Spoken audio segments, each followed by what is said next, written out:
Bien évidemment, un petit instant, je mets en marche l'enregistrement.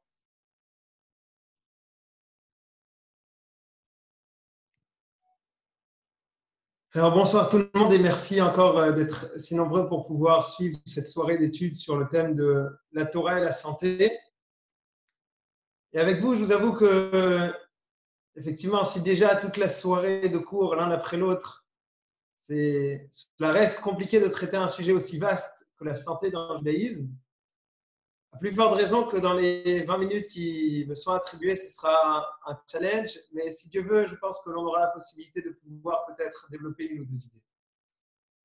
Vous savez que je pense que la première question, la première idée que je voudrais partager avec vous ce soir, peut-être en tant qu'introduction, eh bien, c'est de se dire qu'on est dans un monde qui, au fur et à mesure, nous faisons concrètement beaucoup plus attention à notre santé. On va donc avoir une évolution quotidienne de la façon dont on va consommer, de la façon dont on va se comporter, donc de notre exercice physique, de notre nourriture qui ne soit pas trop ni trop sucrée, ni trop salée, ni trop grasse, ni trop, etc., etc. Et on va faire extrêmement attention à tout cela. Si vous remarquez bien, ça fait partie effectivement des évolutions, certes positives, que nous avons dans ce monde et que nous avons particulièrement dans nos générations. Parallèlement à ça, je voudrais peut-être faire le lien avec une, je ne voudrais pas appeler ça une mode parce que ça pourrait être interprété comme péjoratif, mais bon, une tendance. Une tendance que l'on voit aussi à une recherche de la préservation non seulement de nous-mêmes, de notre corps et de notre santé, mais aussi de l'écologie. On va faire de plus en plus attention au monde dans lequel nous évoluons, faire attention à l'utiliser de façon responsable, et surtout pour faire en sorte que sur le court, le moyen et même le long terme, eh bien, ce monde puisse continuer quelque part à nous supporter. Alors, chez certaines personnes, c'est sûr que ça va aller loin, ça va aller très loin, autant pour la santé que pour le concept même de l'écologie. Parfois, certaines personnes, au niveau de la santé, j'ai encore ce souvenir d'un vendredi soir que j'ai passé chez des gens chez lesquels j'étais invité et la nourriture n'était absolument pas salée. Mais zéro, il n'y avait pas une goutte de sel. Quand j'ai voulu un petit peu saler, ils ont regardé cela comme un acte grave en train de m'expliquer que non, tu comprends, c'est mauvais pour la santé, etc., etc. C'est-à-dire que ça peut prendre parfois des tournures un petit peu d'extrême. De même, au niveau de l'écologie, certaines personnes vont pouvoir avoir ces tournures parfois extrêmes, à laquelle on va avoir un refus absolu d'utiliser quoi que ce soit qui soit anti-écologique ou anti quelque chose. Alors toujours dans cette introduction, je pense que ces deux comportements sont compliqués. Parce que ces comportements, au final, sont déjà ceux qui sont en train de faire comprendre aux autres que cette façon d'être est réservée peut-être à un groupe extrêmement fin et limité de personnes. Si je vois que être écologique ou faire attention à sa santé, c'est-à-dire zéro sel ou zéro plastique dans ma vie entière, alors quelque part, je vais me sentir concerné par ce combat. Parce que c'est un combat qui est réservé peut-être, appelez ça une élite si vous voulez, et qui n'est pas, de laquelle je ne vais pas faire obligatoirement partie. Si justement on a bien envie de faire en sorte que tout le monde puisse se sentir concerné par cela, mais on a besoin de faire en sorte que ce soit un combat, un travail intelligent et audible par tous. Et la vraie question dans ces deux situations, c'est de se demander au final, pourquoi est-ce que je fais tout ça? Bravo, alors je vais faire très attention à l'environnement, c'est vrai. Si je fais attention à l'environnement, réfléchissons peut-être une étape plus loin. Pourquoi est-ce que je fais attention à l'environnement? Parce que j'ai envie de transmettre quelque chose à ceux qui vont suivre. Parce que j'imagine que notre comportement aujourd'hui, en 2020, quel qu'il soit, dans tous les cas de figure, à peu près, on peut continuer tel qu'on a envie. J'imagine que même les plus jeunes d'entre nous pourront tranquillement vivre jusqu'à 120 ans, ne pas se retrouver affectés par un désastre absolu, invivable. Peut-être sera plus compliqué, plus pollué, plus difficile, moins d'espèces animales ou autres. Et donc, si on est concerné, c'est parce qu'on croit qu'il y a une suite après nous. Et c'est parce qu'on pense aussi que l'on a envie d'hériter et de transmettre des valeurs particulières. Et J'ai fait cette introduction pour parler précisément de la santé. Quand on parle effectivement des questions de santé, c'est vrai, on a tous envie d'être en bonne santé. On va faire donc attention à la façon dont nous nous comportons, à la façon dont nous consommons, comme on l'a dit au début du cours. Effectivement. Maintenant, dans tous les cas de figure, que ce soit d'une façon exagérée ou d'une façon modérée, eh bien la vraie question que je me pose, c'est est-ce qu'avant de faire attention à sa santé, on se demande pourquoi est-ce qu'on a besoin d'être en bonne santé? Alors il y en a qui vont vous dire non, on a besoin d'être en bonne santé pour ne pas souffrir. C'est une très mauvaise réponse. Parce que quelque part, on a la possibilité de pouvoir faire un peu tout et n'importe quoi et faire attention de ne pas trop souffrir. On pourra s'en sortir. Pourquoi est-ce que je fais tellement attention à ma santé? Pourquoi est-ce que c'est important pour moi d'être en bonne santé?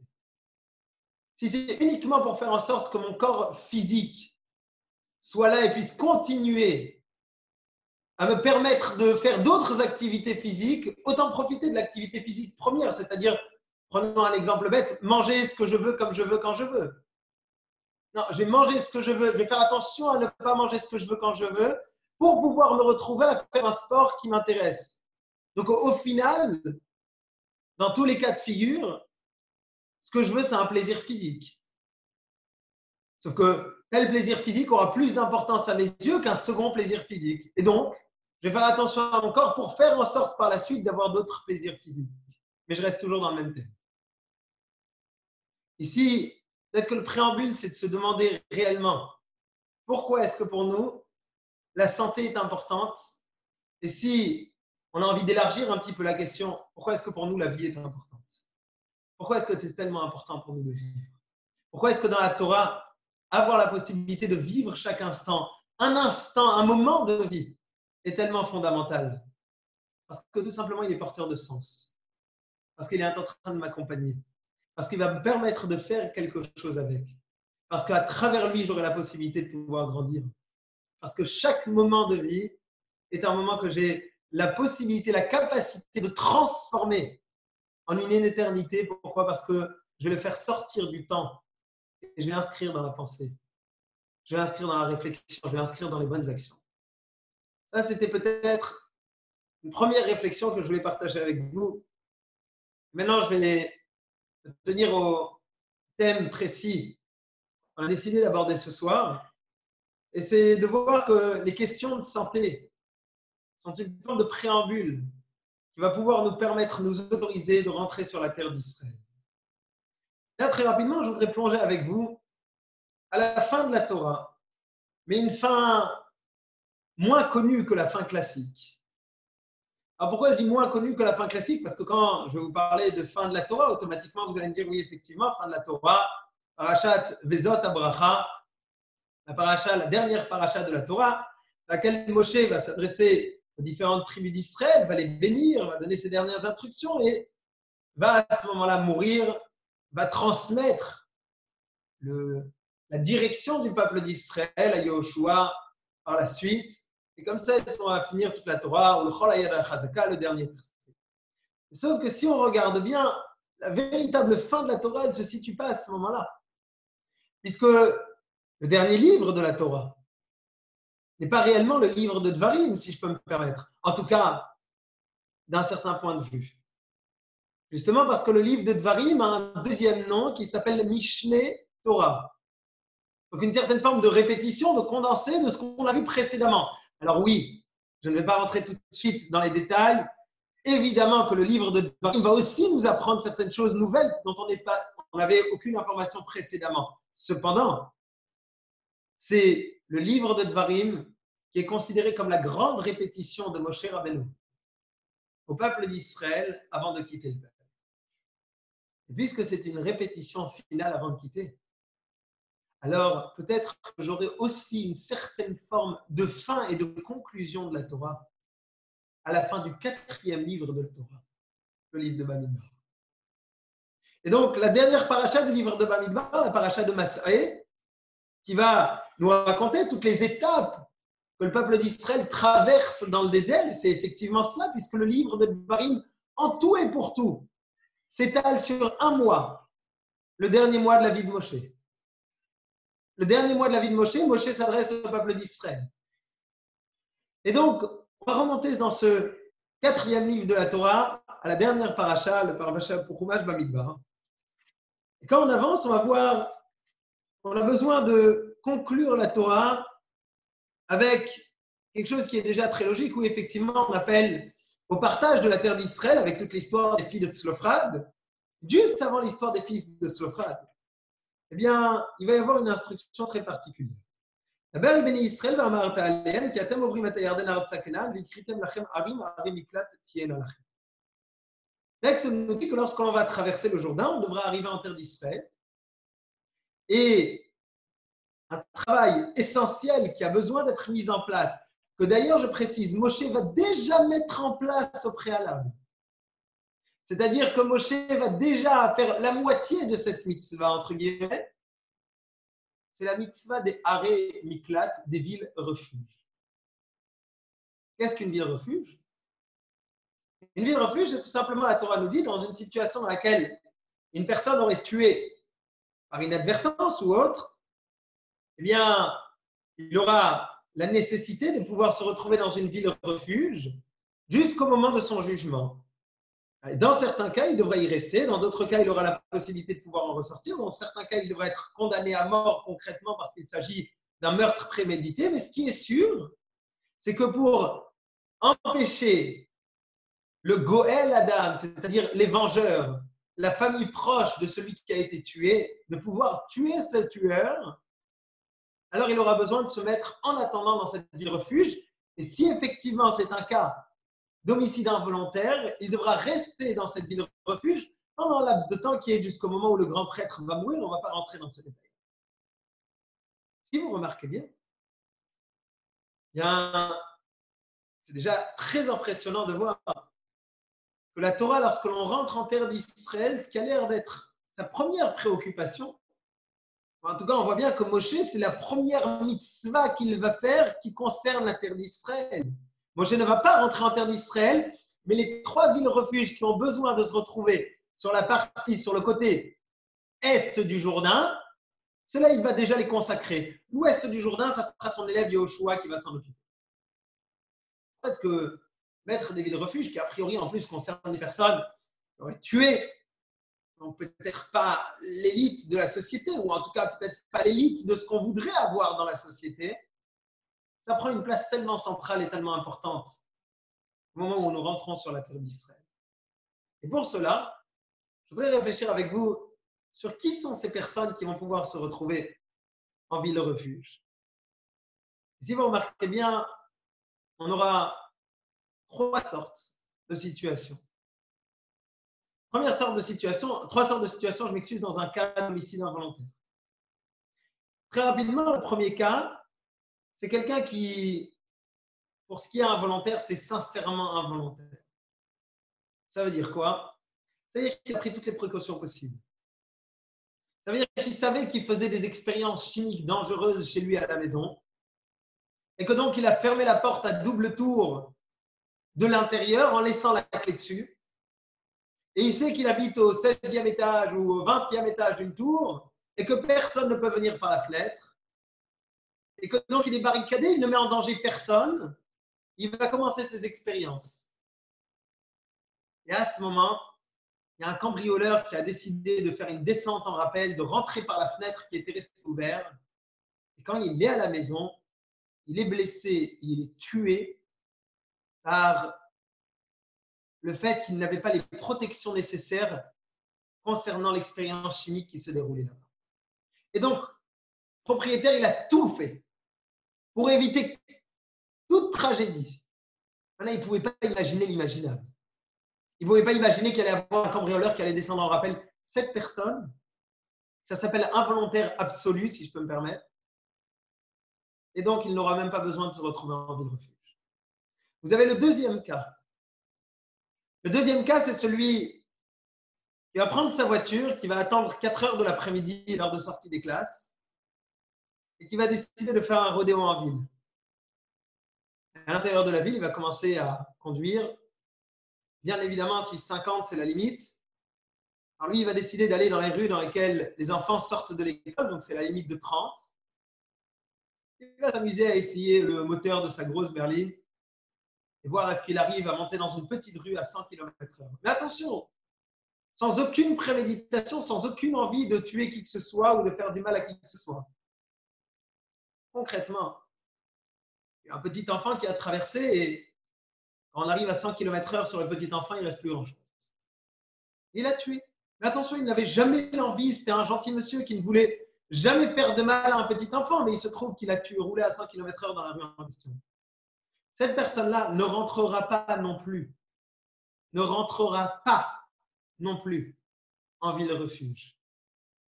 Parce que la Torah appelle cela bien une situation de Shogeg Karov Lemezid, de quelqu'un qui n'avait pas l'intention, mais qui est très, très, très proche de l'intention.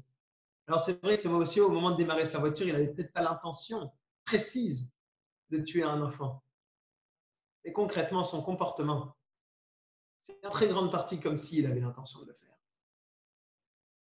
Ce n'était pas précis, mais ça l'était presque. Alors qui est-ce qu'au final rentre dans cette ville refuge? Vous savez, c'est qui? La Torah nous prend un exemple. La Torah va nous donner l'exemple de cette personne qui est partie dans le bois pour couper du bois, dans la forêt pour couper du bois. Il va prendre sa hache, il va taper au fur et à mesure jusqu'au moment où il a envie de faire tomber un tronc d'arbre. Et à un moment, quand il prend son élan en arrière pour donner un des derniers coups, il y a le fer de la hache qui s'envole et qui atterrit 10 mètres derrière. Et manque de chance, 10 mètres derrière, il y avait monsieur Intel qui se proposait et qui se promenait, je m'excuse, et qui reçoit en pleine figure le fer de la hache et qui meurt sur place. Cette personne a besoin de se retrouver en ville refuge. Pourquoi? Et la Torah nous dit, regardez bien, on a vu 3 situations. La première situation, j'ai fait tout ce que je pouvais. Alors bien évidemment que chaque fois qu'il y a du négatif qui vient à travers moi, à travers une action que j'ai faite, j'ai besoin de me remettre en question, mais ça c'est personnel. Pourquoi est-ce que Dieu au final m'a choisi pour tuer ce cambrioleur qui est rentré certes par effraction au 20e étage de l'immeuble alors que j'avais tout fermé et qui donc a été tué, mais j'avais pris toutes les précautions possibles et inimaginables pour l'éviter. Alors je devrais peut-être me remettre en question, mais ça c'est personnel. Vous allez avoir la deuxième personne, celui qui ne peut pas se permettre le luxe, entre guillemets, de réparer sa faute dans une ville refuge parce que c'est un 90% de tueur. Celui, par contre, qui devra se retrouver en ville refuge, c'est celui qui était dans la forêt et qui a fait attention. Mais on lui dit, écoute, tu aurais pu faire un petit peu plus attention. Tu aurais pu faire un tout petit peu plus attention. Tu aurais dû vérifier une deuxième fois et une troisième fois, est-ce que le fer était bien rattaché aux manches de la hache que tu étais en train d'utiliser? Est-ce que tu as bien vérifié que le marteau était neuf et selon les normes? Toi, tu rentreras en ville refuge. Pourquoi? Parce que la Torah dit que si pour toi, la valeur de la vie était suffisamment importante, eh bien, tu aurais fait tout ce que tu pouvais et tu aurais pris cette précaution extra pour faire en sorte de ne pas blesser quelqu'un. La condition pour rentrer en terre d'Israël, c'est quoi? C'est d'avoir une valeur de la vie précise. De savoir qu'est-ce que ça veut dire faire attention à sa vie. Parce que rentrer en terre d'Israël, c'est donner du sens à sa vie. Et donc, le moment dans lequel je suis en train de donner du sens à ma vie, j'exige de chaque personne qui rentre sur cette terre de faire extrêmement attention à l'importance de la vie, à tel point que tu aurais dû prendre, oui, une précaution en plus. Ouais, tu aurais dû faire garder les distances de sécurité entre ton véhicule et l'autre véhicule.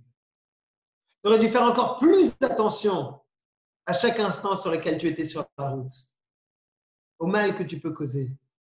Faire attention à sa santé. C'est donc au final ce soir ce qu'on a appris. Comprendre pourquoi est-ce que je fais attention à cela. Comprendre qu'est-ce qui se cache derrière une vie, c'est quoi le potentiel d'une vie et qu'est-ce qu'on fait avec une vie, qu'est-ce qu'on peut transformer avec une vie. En quoi est-ce qu'on peut utiliser une vie. Et quelqu'un qui aura réellement pris conscience de cela, eh bien, aura la possibilité aussi de faire en sorte que dans son quotidien, chacune de ses actions seront calculées, préparées, vérifiées, pour faire en sorte que je préserve non seulement ma vie, ma santé, mais celle des autres également. Pourquoi? Parce que je prends conscience ô combien c'est quelque chose d'important. Tu veux rentrer en terre d'Israël, tu veux donner du sens à ta vie, il y a une condition à tout cela. Tout cela, tu peux le faire. La première mitzvah, c'est de prendre des villes-refuges. Les villes-refuges, c'est un rappel à l'ordre, à l'ensemble du peuple juif. Faites attention parce que même l'involontaire, quelque part, je vous le reproche. Parce que l'involontaire absolu, je ne vous le reproche pas. Mais l'involontaire dans lequel vous aurez pu prendre un petit peu plus de précautions, je vous le reproche. Pourquoi? Parce que quelque part, ça veut dire que la vie avait un tantinet, trop peu, d'importance par rapport à ce que j'attendais de vous. Merci beaucoup pour votre écoute. Merci pour les organisateurs de ce cours ce soir. Et je vous souhaite une bonne continuation d'études avec les autres intervenants. Très bonne soirée.